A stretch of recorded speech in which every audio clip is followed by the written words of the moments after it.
এবার মনে হয় আমি পরীক্ষায় ফেল করবো। কেন তুই ফেল করবি কেন? আগে আগে কেমনে জানাস? আরে এবার পরীক্ষার প্রশ্ন যেই কঠিন আইছে, আমি তো লিখতেই পারি নাই। তোরা এইখানে দাঁড়ায় রইছস, আমি তো তোকে খুঁজতে যেতেছিলাম। কেন? কেন আমগুলো ফেল করতেছ? ঘটনা শুনস নাই? ঘটনা তো শুনছি, গ্রামের মধ্যে যেগুলা কি শুরু হয়েছে। কিসের ঘটনা ভাই, কি হয়েছে? আল্লাহ, তুই গ্রামে থাকস না, তুই জানোস না কি হয়েছে? না আমি তো কিছুই জানি না, কি হয়েছে কন্ত খুলা? আরে ওই যে বাবু কাকা আছে না, বাবু কাকার পোলায় একটা যুবতী মায়ের নিয়ে বাসায় তুলছে, কয়দিন ধরে তাগো বাসায় থাকতেছে।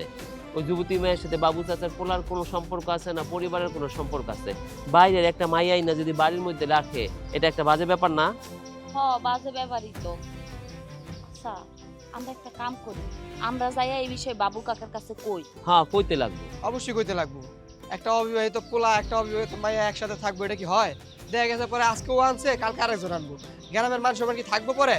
একদম ঠিক বলছস। বাবু কাকারে যদি পাই না, বাবু কাকারে আজকে বইলা আসতে হইব যে এই মাইয়া আর আপনার পোলা এর মধ্যে যদি কোনো সম্পর্ক নাই থাকে, আপনাদের যদি আত্মীয় স্বজন নাই হইয়া থাকে, তাহলে এই বাড়িতে কেন থাকবো? তার উপর আপনার একটা মাইয়া আছে, এই মাইয়ার থেকে দেখে আপনার মাইয়া আবার শিখবো। এসব নোংরামি তো আমাদের এলাকায় চলতে দেওয়া যায় না, তাই না? ঠিক আছে, চল আমরা এক কাজ করি, বাবু চাচার বাসায় গিয়া বাবু চাচার সাথে পুরো ব্যাপারটার একটা মীমাংসা করে আসি। চল। চলেন। চল।